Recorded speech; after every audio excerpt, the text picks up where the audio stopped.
Students, in previous video, I had talked about the external structure of heart, external morphology of the pumping organ.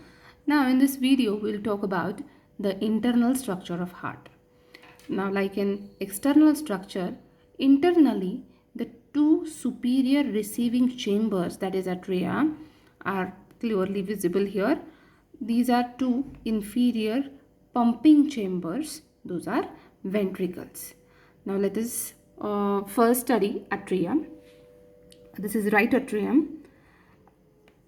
Right atrium shows the oval depression called as fossa ovalis, which is a remnant of foramen ovale in embryonic condition. When the fetus is in embryonic condition, here there is a foramen which is filled and it becomes the depression called as fossa ovalis. Now this is the right atrium. Right atrium receives blood via superior vena cava, inferior vena cava and coronary sinus, which is not visible here in the section. Now here you can see the opening of superior vena cava in the right atrium and opening of inferior vena cava. Superior vena cava is also called as precaval and inferior vena cava is also called as postcaval. The deoxygenated blood is collected in the right atrium. Now, the opening of inferior vena cava is guarded by eustachian valve and opening of coronary sinus is guarded by Thebetian valve. These valves are meant for preventing the backflow of blood. Blood should not return in the vessels again. Now, in left atrium, you can see here are two openings and here there are two openings which are not visible in this diagram. There are in all four openings of pulmonary veins. Through the pulmonary veins, oxygenated blood is received by the right atrium. Then you can see here each atrium opens into ventricle via one aperture which is called as atrioventricular aperture. It is apparent on both the sides. The right atrioventricular aperture is guarded by tricuspid valve. Here you can see the valve here, and left atrioventricular aperture is guarded by bicuspid valve, or which is also called as mitral valve. These valves serve a very important purpose. They prevent the backflow of blood. When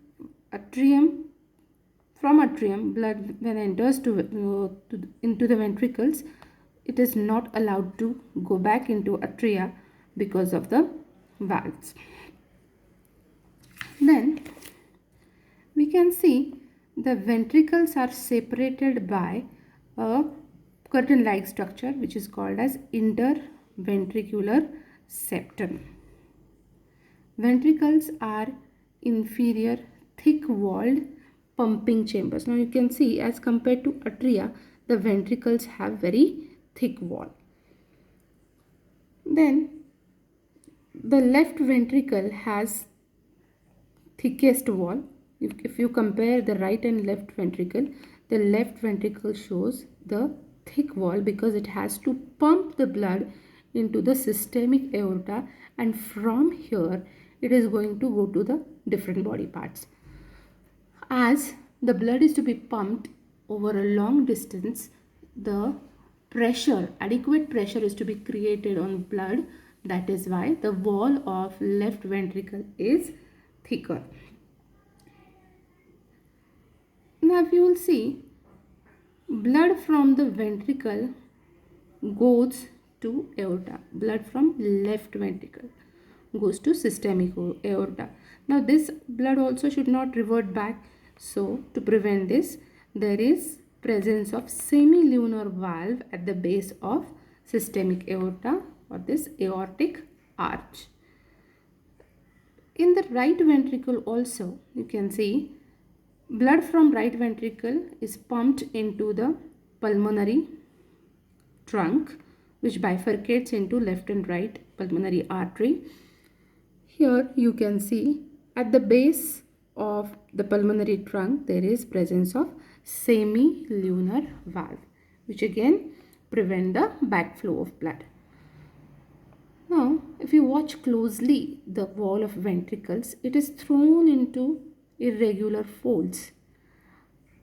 The wall of ventricles from inside is having a lot of folds, which is called as columni corni or trabeculae corni. Here now they have given the name trabeculae corni.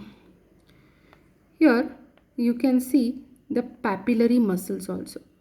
These papillary muscles show the attachment of the thread-like structures. These are called as chordae tendineae. Now, three terms you need to understand. The irregular folds in the inner wall of ventricles is called as columni corni or trabeculae corni. The muscles that you see are called as papillary muscles, and to the papillary muscles thread-like structures are attached. These are called as chordae tendineae. These chordae tendineae hold the valves on each side. Between right atrium and right ventricle there is tricuspid valve.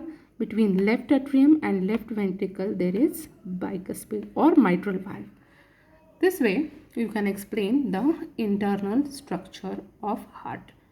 Two atria, two ventricle.